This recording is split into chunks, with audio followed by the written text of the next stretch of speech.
আজকে আমরা নবম শ্রেণীর ডিজিটাল প্রযুক্তির 37 নম্বর পৃষ্ঠের কাজের সমাধান করব।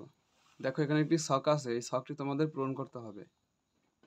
তো চলো আমরা এই ছকটি এখন পূরণ করি।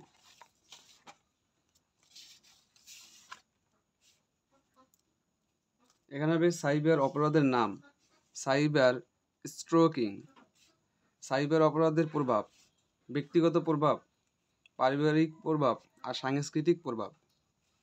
তো আমরা এখানে লিখতে পারি সাইবার স্ট্রোকিং এর ফলে ভুক্তভোগীরা ভয়, বিষণ্ণতা ও মানসিক যন্ত্রণার শিকার হয়।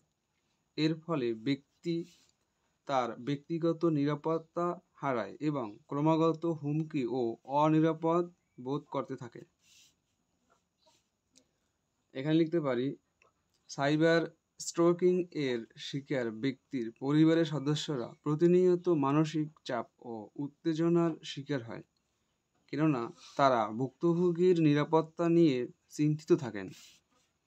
এখানে লিখতে পারো সাইবার স্ট্রোকিং এর ভয়ের কারণে একটি সাংস্কৃতিক গোষ্ঠী তাদের সাংস্কৃতিক সূক্ষ্ম বিষয়গুলো প্রকাশের ক্ষেত্রে নিরাপত্তাহীনতায় ভুগতে পারে, ফলে তারা ডিজিটাল মাধ্যমগুলো থেকে নিজেদেরকে সরিয়ে রাখতে পারে। এতটুকুই ছিল তোমাদের 37 নম্বর পৃষ্ঠার কাজের সমাধান।